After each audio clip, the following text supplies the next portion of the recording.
Source de vie et de mort, l'eau emporte les cadavres, efface les indices et détruit les preuves. Pour les enquêteurs, l'eau est une adversaire rusée. Pour les criminels, elle est une complice de choix. Car pour le crime parfait, un peu d'eau suffit.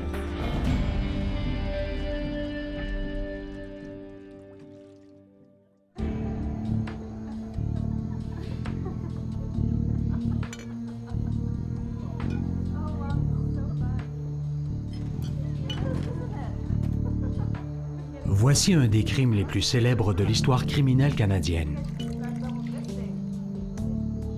Un crime si horrible et effrayant qu'il a captivé la population du sud de l'Ontario pendant plus d'1 an. Ce dossier est protégé par la loi sur le système de justice pénale pour les adolescents. L'identité de la victime, des accusés et des témoins ne peut donc être dévoilée.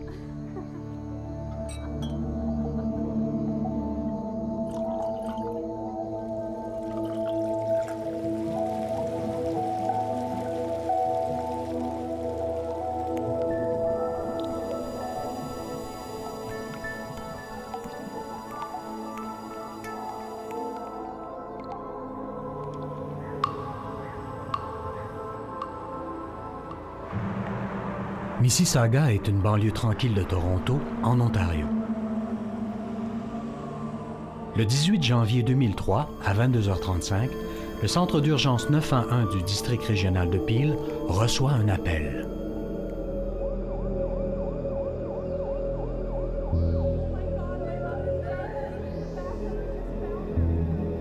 Une adolescente affolée annonce que sa mère s'est noyée dans la baignoire. La police et les services d'urgence sont dépêchés sur les lieux, une maison située dans un quartier de classe moyenne de la ville.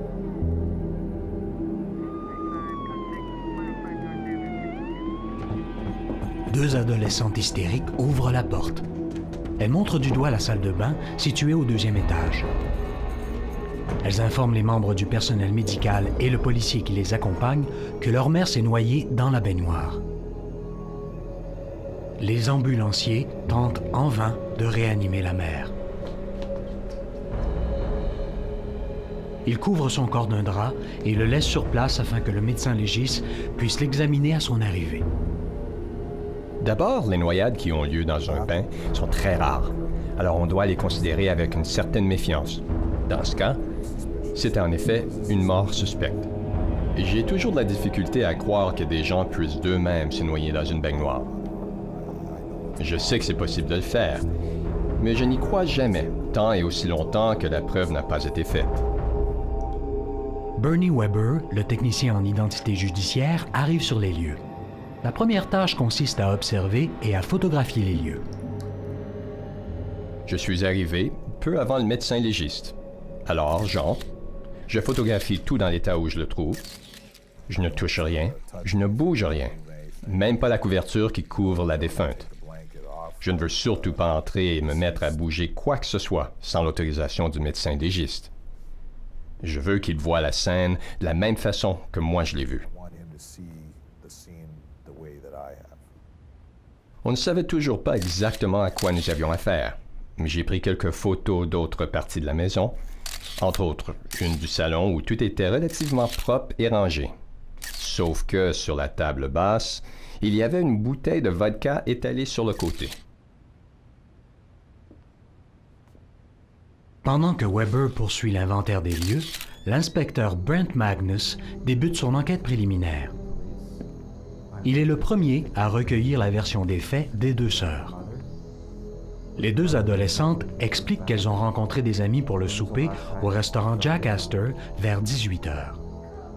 Lorsqu'elles ont quitté la maison, leur mère consommait beaucoup d'alcool.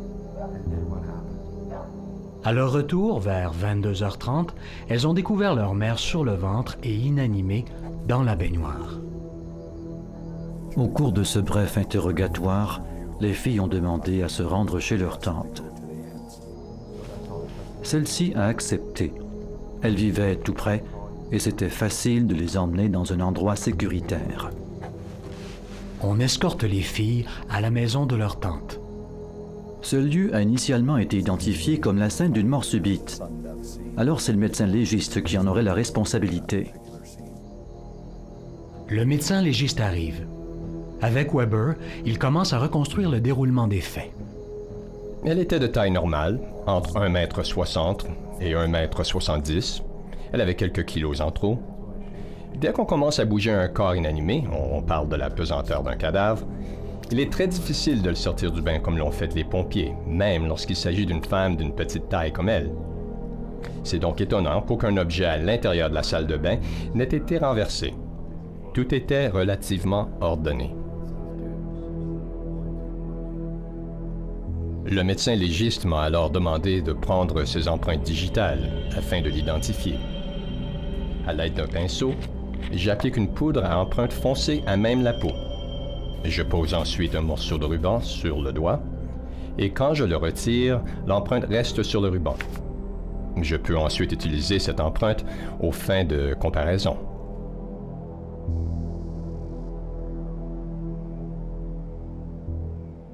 Weber et le médecin légiste sont à la recherche d'indices et d'anomalies afin de déterminer s'il s'agit d'un accident ou d'un homicide. Dans de tels cas, le moindre indice peut faire basculer toute l'enquête. En une seconde, on peut se retrouver devant un meurtre accompli de sang-froid. Un peu de liquide coulait de sa bouche, ce qui est très commun dans les noyades. Ça fait partie du processus normal d'élimination de liquide du corps. Nos poumons, dans une noyade, il y a du liquide qui peut peut-être venir en partie de l'eau, mais qui vient aussi de notre propre corps. Les poumons, le sang va amener du liquide vers les poumons par le manque d'oxygène. Ce liquide-là est riche en protéines, parce que dans notre sang, il y a beaucoup de protéines, il y en a une partie qui va traverser. Ces protéines-là se mélangent à l'air et ça fait cette broue-là blanche qu'on va voir en pressant sur les poumons, on va voir une écume qui sort, dans les voies respiratoires une écume. Mais même avant de commencer l'autopsie, souvent à la bouche et au nez, il y a un gros champignon d'écume qui va être présent. Weber et le médecin légiste commencent bientôt à remarquer des détails qui éveillent leurs soupçons. On s'est mis à remarquer des choses. Par exemple, dans la salle de bain, il y avait 2 verres contenant de l'alcool. Et j'ai aussi remarqué une autre chose dans la baignoire. Il y avait 15 cm d'eau dans le bain. Avec le corps, donc, l'eau se serait évidemment déplacée. Mais la température de l'eau avait baissé et avait atteint celle de l'air. Donc, dans une situation normale, si elle avait pris un bain comme à l'ordinaire, je me serais attendu à ce que l'eau soit plus chaude. La température de l'eau peut contribuer à déterminer l'heure du décès. Dans tous les cas de noyade, on devrait toujours prendre un échantillon de l'eau. C'est ce qu'on a fait. On a aussi trouvé au fond du bain une substance granuleuse, soit de la vomissure ou des matières fécales qui s'étaient mêlées à l'eau. On n'a pas pris d'échantillon à ce moment-là, parce qu'on était en train de déterminer le type de décès. On a donc laissé l'eau en place, parce que si l'autopsie révélait des indices suspects, je savais que nous retournerions à la maison avec un mandat de perquisition et que nous pourrions recueillir l'échantillon à ce moment.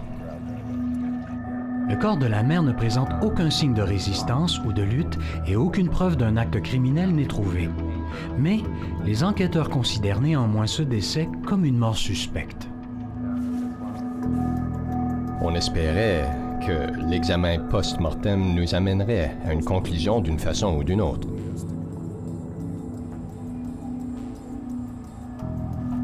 L'accès à la maison est interdit jusqu'à ce que l'autopsie soit pratiquée. Des policiers sont postés à l'entrée de la propriété afin de veiller à ce que personne n'y entre. Le lieu du décès doit demeurer intact.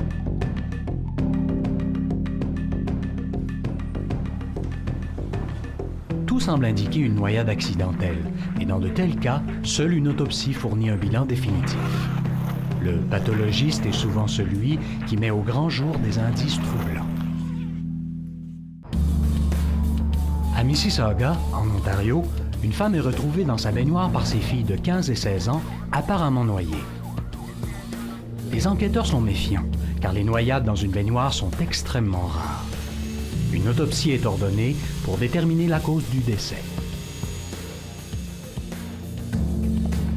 De retour à son bureau, Bernie Weber prépare son rapport qui sera utilisé le lendemain par le pathologiste lors de l'autopsie. Il compare les empreintes digitales de la victime avec celles de la banque de données de la Gendarmerie royale du Canada afin de confirmer son identité. Je voulais m'assurer de l'identité de la femme. J'ai réussi à trouver ces empreintes dans la banque de données. J'en ai ensuite avisé le médecin légiste ainsi que l'agent responsable.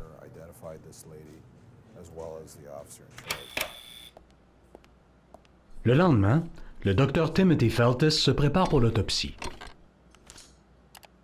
J'ai mené presque 4000 autopsies au cours de ma carrière et les noyades ne sont toujours pas très communes. J'ai examiné peut-être 25 cas de noyades, dont 6 ou 7 qui sont survenus dans une baignoire. D'un point de vue médico-légal, toute mort survenant dans une baignoire est suspecte.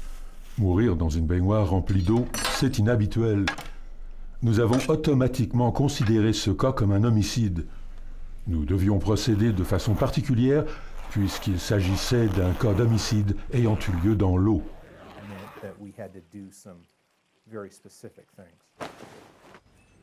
Nous prélevons des échantillons de sang et d'urine pour l'examen toxicologique. Des échantillons du contenu de l'estomac aussi. Mais c'était plutôt une mesure de sécurité. Habituellement, on n'utilise pas le contenu de l'estomac. On soumet le tout au Centre des sciences criminalistiques. Notre laboratoire de pathologie a aussi analysé le sang pour déterminer s'il contenait des traces d'alcool.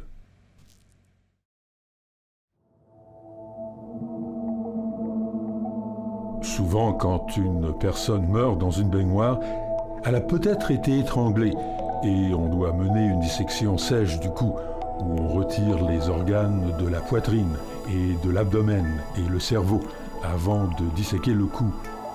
On diminue ainsi le risque d'introduire du sang artefactuel dans le cou. Deuxièmement, nous examinerions attentivement le corps afin de trouver des indices de traumatisme, y compris des ecchymoses, des égratignures, des éraflures, etc. Ce qu'on voit, en fait, c'est qu'en profondeur, il y a des vaisseaux qui ont rupturé, puis il y a du sang. Donc, par transparence à travers la peau, on voit la région bleutée ou rougeâtre qu'on appelle l'ecchymose dans le langage médical ou un bleu, une poque dans le langage courant.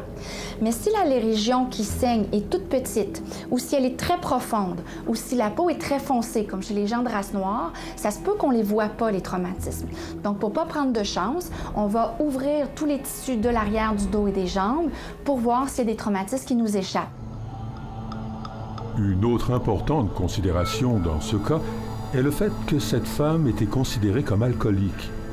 Et souvent, chez les alcooliques, on trouve des traces d'ecchymose attribuables aux chutes.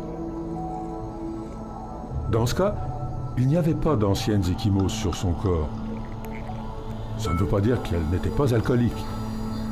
Elle aurait pu être ce qu'on appelle une alcoolique attentive. Je me serais attendu dans cette situation à ce qu'on trouve des traces d'ecchymose liées à des chutes précédentes. Ce n'était pas du tout le cas. Les résultats de l'analyse de sang sont finalement divulgués. On a immédiatement déterminé pendant l'autopsie que le niveau d'alcool dans le sang de cette femme était assez élevé, à peu près 400 mg par 100 ml. Ce niveau peut être fatal. Une concentration supérieure à 325 mg par 100 ml peut être mortelle pour une personne moyenne. Pour un alcoolique chronique, ça peut signifier autre chose, mais ce niveau pourrait certainement amener quelqu'un à tomber ivre-mort dans une baignoire et à se noyer accidentellement. Si vous avez consommé assez d'alcool pour affaiblir votre système nerveux central, ça peut inhiber votre réflexe de la toux, qui vous permet d'éliminer l'eau de vos poumons. L'eau entre alors dans vos poumons, et cela plus facilement que si vous n'êtes pas ivre.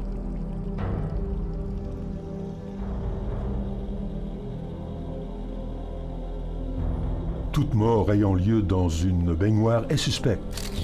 Tous nos rapports indiquaient que cette femme relativement jeune avait un taux élevé d'alcool dans son système et semblait s'être noyée dans de l'eau douce, et aucune trace de traumatisme. Aucun signe n'indiquait qu'il y avait eu un homicide. On avait besoin de preuves absolues et l'autopsie n'en a révélé aucune.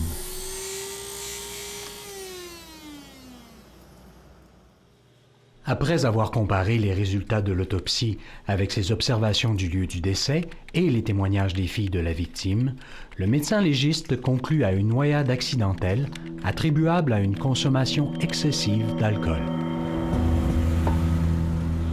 Le service de police du district de Peel ferme le dossier.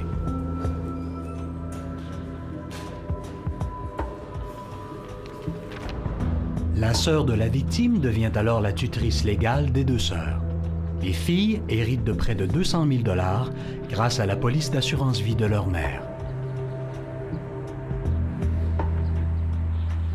Toutefois, 11 mois plus tard, un témoignage surprenant est porté à l'attention de la police de Peel et le dossier est réouvert.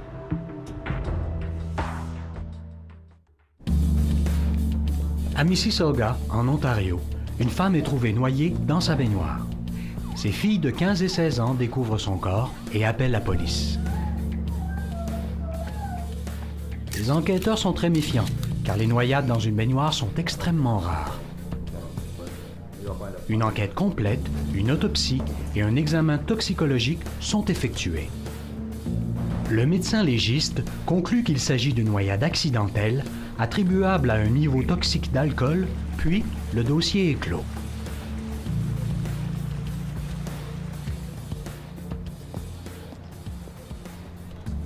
« 11 mois plus tard, un adolescent communique avec la police et fait des déclarations surprenantes à propos de la noyade dans la baignoire.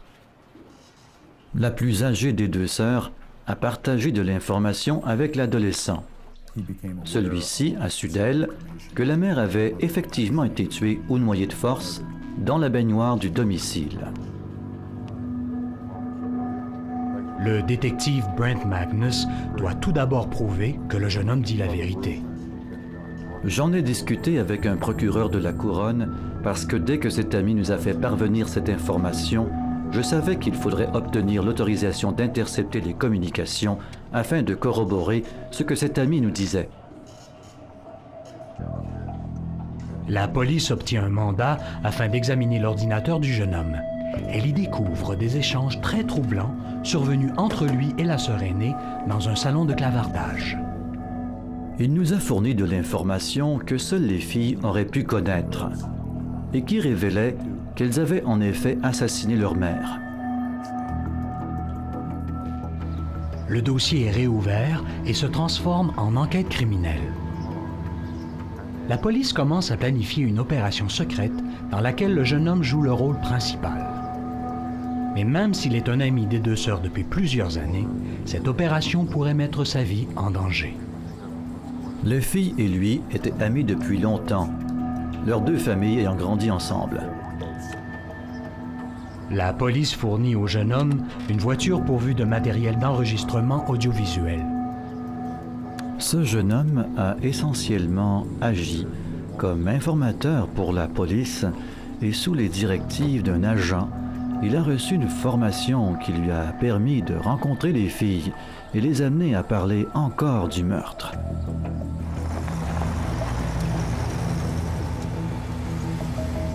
Pendant les 4 semaines qui suivent, le jeune informateur enregistre plusieurs conversations incriminantes avec les deux sœurs. Il a rencontré la plus âgée des deux sœurs, il a obtenu d'elle une déclaration liée au meurtre et à l'examen de la transcription de ses interventions, il était clair que la plus vieille des sœurs, et possiblement la plus jeune, était sans aucun doute impliquée dans le meurtre de leur mère. La première conversation interceptée est déconcertante. La sœur aînée parle ouvertement des détails du meurtre que les deux sœurs avaient planifié pendant des mois. Je crois que sur le coup, qu'on ne veut pas croire qu'une jeune de 15 ans et une de 16 ans tueraient un parent, surtout leur mère. L'installation de la caméra par la police était une brillante idée parce que les filles n'avaient aucune idée qu'on les enregistrait. En fait, à un moment donné, je crois que c'était la plus vieille qui, en entrant dans la voiture, a dit à son ami « Tu ne m'enregistres pas, n'est-ce pas? » Les sœurs proviennent d'un foyer familial brisé. Depuis déjà plusieurs années, leur mère boit pour noyer la douleur de ses 2 échecs maritaux. Elles ont pu utiliser les faiblesses de leur mère contre elle, l'une desquelles était sa récente séparation avec son ami. Depuis, elle avait tendance à consommer beaucoup d'alcool.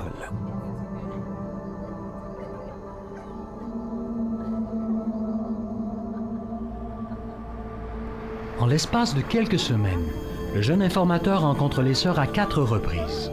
Ces rencontres produisent des dizaines d'heures d'enregistrement et des douzaines de pistes d'enquête.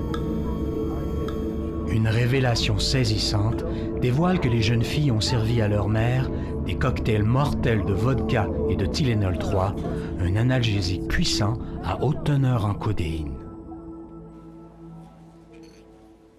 On s'est dit qu'il faudrait mener un examen toxicologique afin de trouver des traces de codéine. Un mandat est émis afin d'avoir accès aux échantillons de sang et d'urine de la mère. Une analyse complète des échantillons révèle que la mère avait, au moment de sa mort, une quantité anormale de codéine dans son système. Les enquêteurs détiennent la preuve dont ils ont besoin. La prochaine étape consiste à planifier l'arrestation des sœurs, mais également celle d'éventuels complices.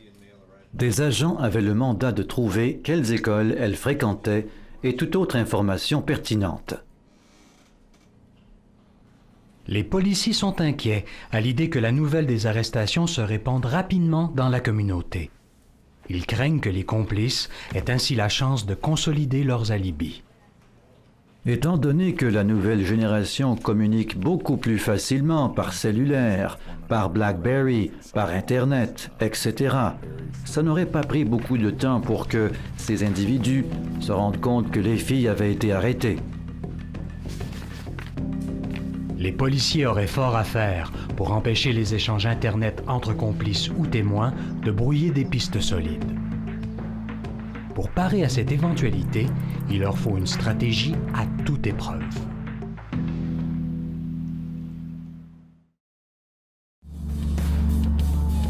À Mississauga, en Ontario, 2 adolescentes rapportent que leur mère s'est noyée dans la baignoire de leur résidence. Après une enquête initiale, on détermine que le décès, attribuable à une intoxication excessive par l'alcool, est accidentel. Le dossier est clos. 1 an plus tard, la police reçoit des informations troublantes qui suggèrent que le décès n'était pas un accident. Grâce à un délateur, la police obtient assez de preuves pour piéger les 2 meurtrières. Le 21 janvier, à 7 heures, la police exécute les mandats d'arrestation émis contre les 2 sœurs pour le meurtre de leur mère. Les sœurs sont arrêtées alors qu'elles ne sont vêtues que de leur pyjama. On les a amenées au service des homicides de la police régionale de Peel. On les a séparées évidemment, des enquêteurs devaient les interroger et on ne voulait pas qu'elles se parlent ou qu'elles s'influencent pendant ce processus. Des agents ont récupéré des vêtements de leur domicile afin qu'elles soient habillées de façon convenable. Les 2 ont refusé de porter d'autres vêtements que leurs pyjamas qu'elles portaient au moment de leur arrestation. À ce moment même, j'avais environ 50 à 55 agents affectés à l'exécution de la perquisition du domicile. Et j'avais identifié à peu près 45 autres personnes que j'aurais à interroger dans un temps très limité.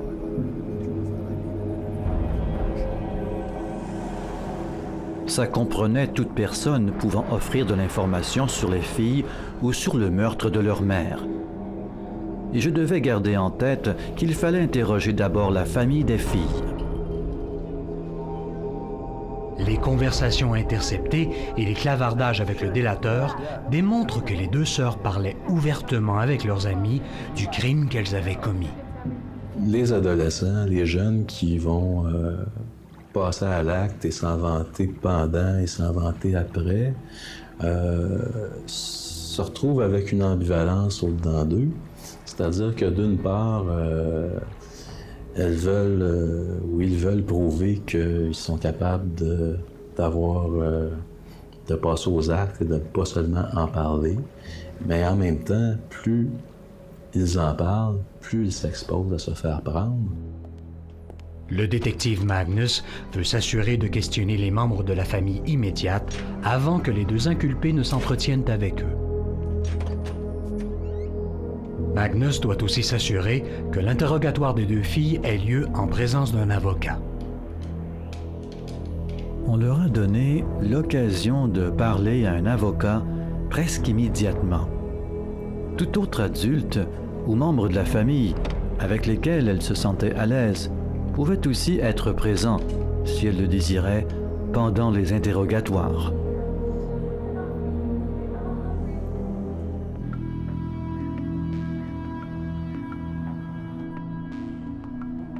D'emblée, les deux sœurs nient être impliquées dans la mort de leur mère. Mais il apparaît rapidement aux interrogateurs que la sœur aînée est très tendue. Après plusieurs heures d'interrogatoire, elles fond finalement en larmes.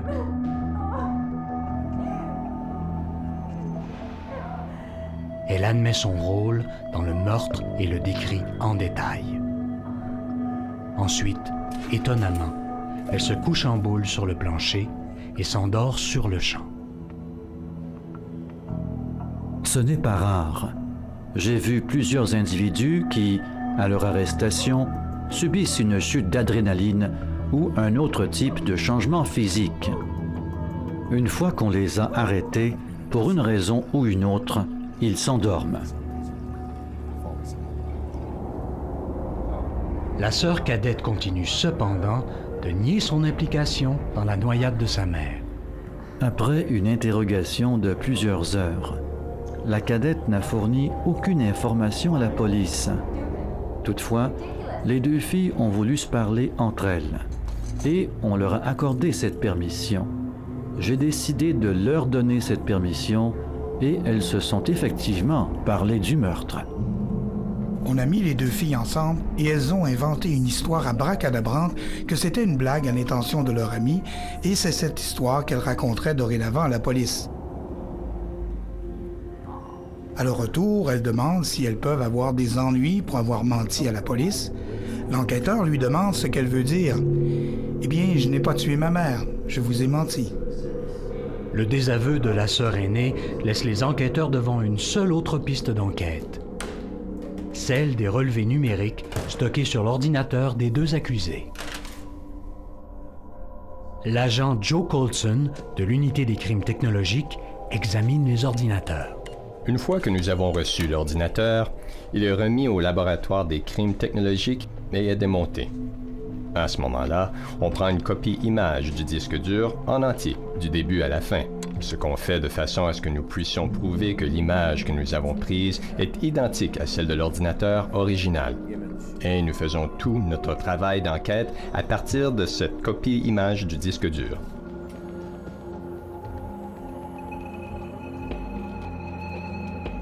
Même quand vous effacez quelque chose de votre ordinateur, ce fichier en entier demeure sur l'ordinateur. Un usager typique peut se dire « je devrais effacer ce fichier ».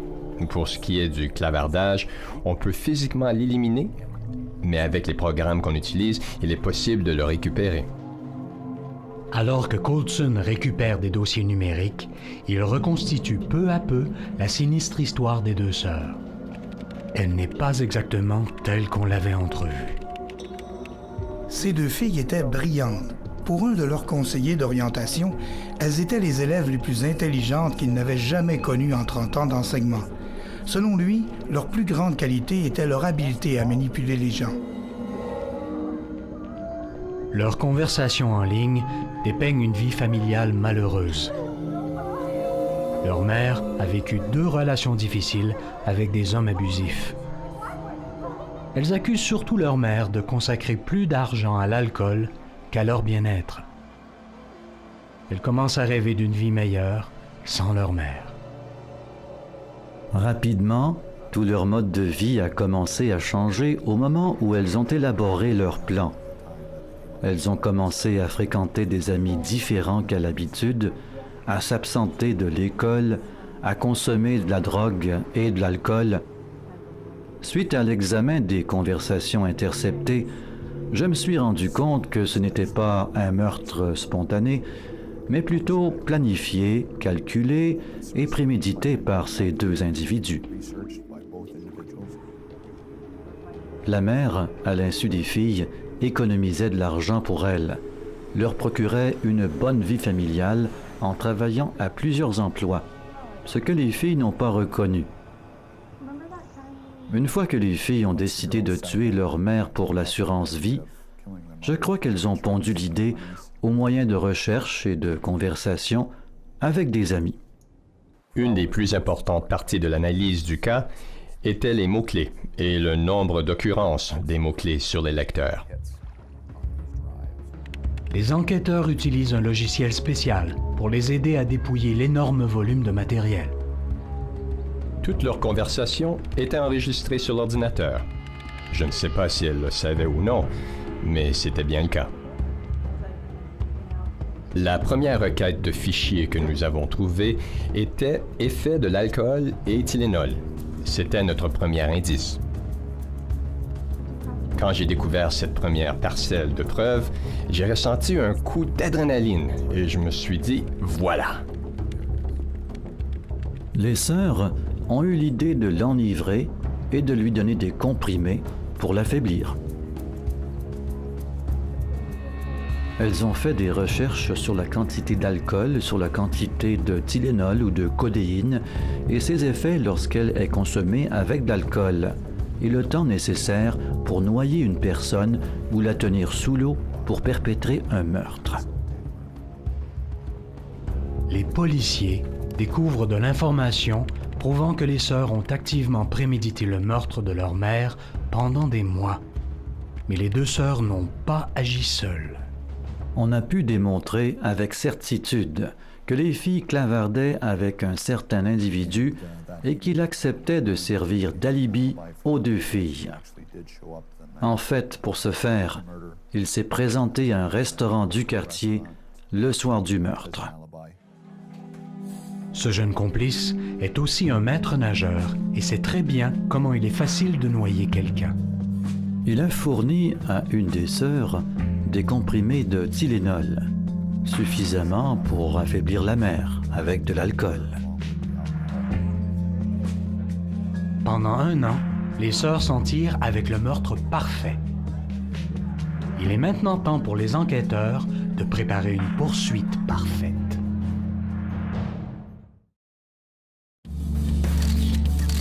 La région du sud de l'Ontario est sous le choc d'apprendre qu'une noyade accidentelle survenue il y a 1 an est maintenant considérée comme un meurtre. 2 sœurs adolescentes ont été arrêtées pour l'homicide de leur mère. Après des mois passés dans un centre de détention, les 2 sœurs, accompagnées de leurs avocats, se présentent à leur enquête sur remise en liberté provisoire. Étonnamment, elles sont vêtues de pyjama. J'ai fait des reportages sur des centaines et des centaines de cas en 30 ans, les derniers 10 ou 15 sur des enquêtes criminelles, et je n'ai jamais vu 2 filles si jeunes se présenter en cours en pyjama. Surtout 2 filles arrêtées pour le meurtre de leur mère, et je me suis dit, qu'est-ce qui se passe ici? Leur famille, tout comme leurs amis, croient que la police fait fausse piste. Tout au long de l'enquête sur la remise en liberté, il y avait des rires dans la salle. Le père ni la tante n'y croyaient pas. Leur cousin pensait que c'était une plaisanterie. Après audition de l'enquête, leurs avocats s'entretiennent avec les médias. Les avocats ont raconté que ces pauvres filles s'étaient fait réveiller, qu'on ne leur avait pas donné le droit de s'habiller, que c'était la faute de la police. Mais ce qu'on ne savait pas, c'est que ces filles portaient leur pyjama à cœur de jour, refusaient de s'habiller et avaient passé la journée précédente à s'exercer avec des intervieweurs expérimentés à discuter des événements.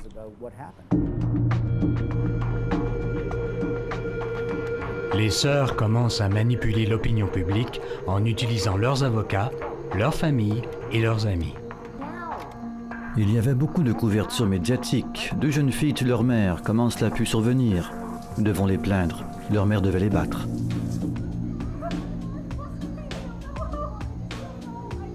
« 4 mois après leur arrestation, le juge les a remises en liberté provisoire, assortie de conditions précises. Et selon une de ces conditions, elles devaient demeurer dans la résidence de leur tante. Les adolescentes sont libérées du centre de détention et sont assignées à domicile chez leur tante jusqu'au procès. Ça voulait simplement dire qu'elles n'étaient pas libres de faire tout ce qu'elles voulaient. Elles pouvaient aller à l'école ou à des rendez-vous médicaux, elles pouvaient aller travailler, il leur fallait simplement un chaperon. On a remis à la famille certains ordinateurs. Un des ordinateurs, duquel on a prélevé beaucoup de preuves, provenait de leur domicile précédent.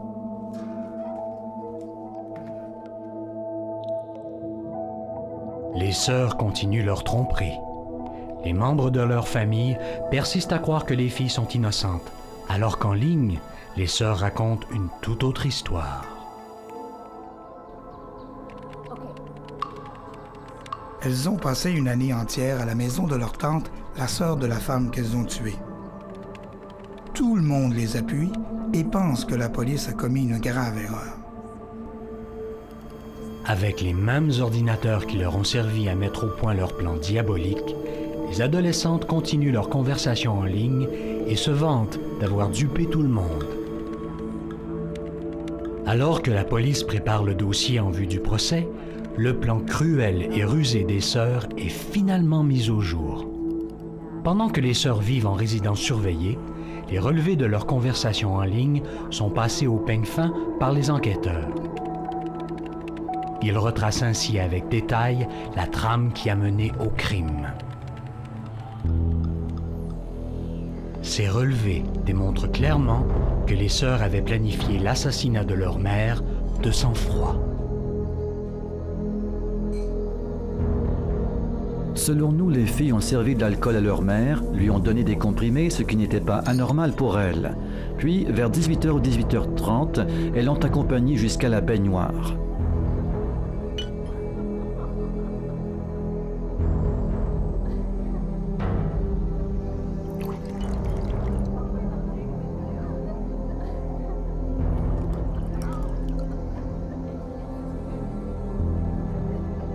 Le mélange d'alcool et de codéine contenu dans le Tylenol 3 place bientôt leur mère dans un état d'inconscience presque complet.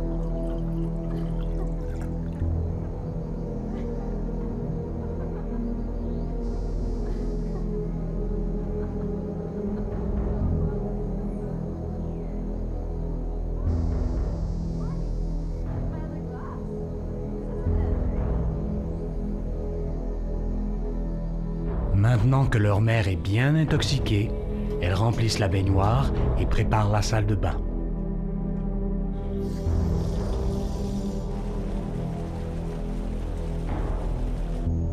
Elles aident ensuite leur mère à monter l'escalier en prenant garde à ce qu'elle ne tombe pas et qu'elle ne se fasse pas d'échymose.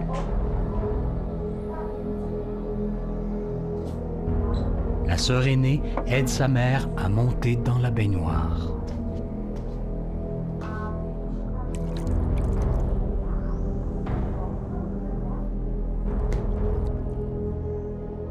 Des relevés provenant de leur ordinateur et de leur téléphone prouvent que les sœurs communiquaient avec leurs amis pendant qu'elles se préparaient à noyer leur mère.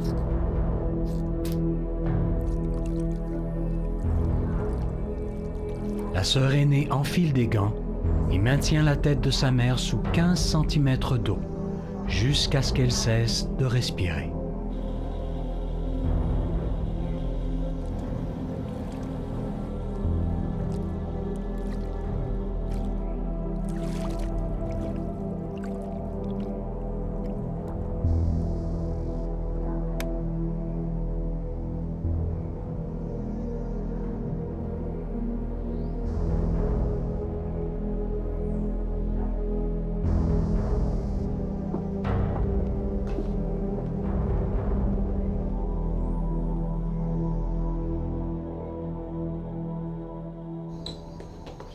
Les deux sœurs quittent la maison en toute hâte.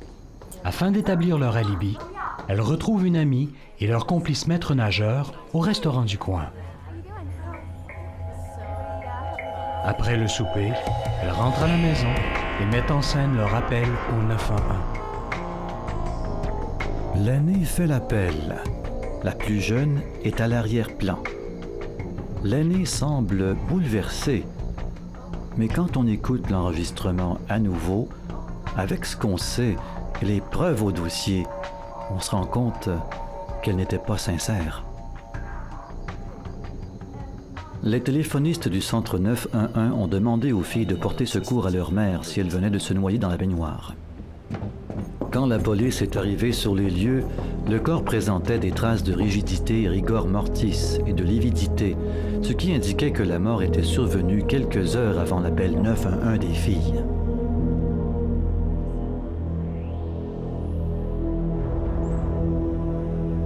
Un an après leur arrestation, débute le procès des sœurs Baignoire. On les surnomme ainsi parce qu'on ne peut dévoiler leur nom. Les gens me demandaient si c'était difficile pour moi d'assister au procès. Tous les jours, moi et les autres journalistes qui couvraient l'histoire avions hâte de nous rendre en cours pour entendre ce qui serait dévoilé. Les procureurs de la Couronne nous disaient « Si vous croyez que ça c'est intéressant, attendez de voir le reste. » Les sœurs ont plus d'un motif pouvant expliquer leurs actions illicites. Le premier est le fait de vivre dans une famille abusive avec un parent alcoolique. Le second est tout simplement l'appât du gain. Elles savent que leur mère possède une assurance vie de près de 200 000 $. C'est ce qui rend toute cette affaire si bizarre, dérangeante. 3 de leurs amis proches savaient que le meurtre aurait lieu. Personne ne l'a rapporté à leurs parents, à la police ou à toute autre figure d'autorité. Et j'imagine que pendant l'année précédant leur arrestation, il devait y avoir des centaines d'enfants dans 2 écoles secondaires qui se doutaient qu'elles avaient tué leur mère ou le savaient de source. Mais personne n'en a fait part à qui que ce soit. Les principaux complices des sœurs témoignent éventuellement contre elles et contribuent à les faire condamner. Le jeune ami complice est également arrêté et accusé de complot en vue de commettre un meurtre. Au fur et à mesure que le procès avance, les policiers continuent de dénicher de nouvelles preuves sur les ordinateurs saisis. Les éléments de preuve techniques ont grandement contribué à valider et à confirmer les déclarations des autres témoins, parce qu'on a pu corroborer leurs témoignages. Les éléments numériques de la preuve dans ce dossier particulier sont devenus la clé de voûte du cas. À ma connaissance, c'est probablement une des enquêtes technologiques les plus importantes ayant eu lieu au pays à l'époque.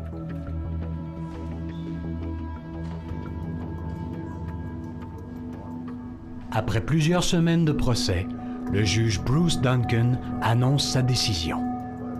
Les 2 accusées ont voulu commettre le crime parfait, dit-il, mais elles ont plutôt créé la poursuite parfaite. Il note que le dossier contre elles est accablant. Il s'agit, selon lui, du dossier le plus étoffé qu'il a vu en plus de 30 ans de carrière, passé à poursuivre, à défendre et à juger des causes criminelles. Il déclare les accusés coupables de meurtre au 1er degré.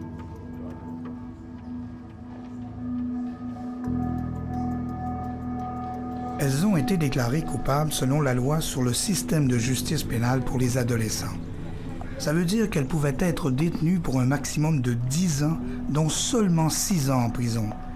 Le reste peut être passé dans un foyer de transition, même dans leur propre domicile, mais sous surveillance. Une fois relâchées, après 10 ans, elles peuvent se rendre n'importe où au Canada. Elles n'ont même pas à obtenir de nouveaux noms, puisque personne ne connaît leur identité. Mais pour le public en général, elles seront toujours connues comme les sœurs Baignoire. Tout le monde en est venu à la même conclusion, que ces 2 filles représentaient le mal incarné. Le plus horrible, c'est que ces enfants avaient 15 et 16 ans. Elles ont presque commis le crime parfait.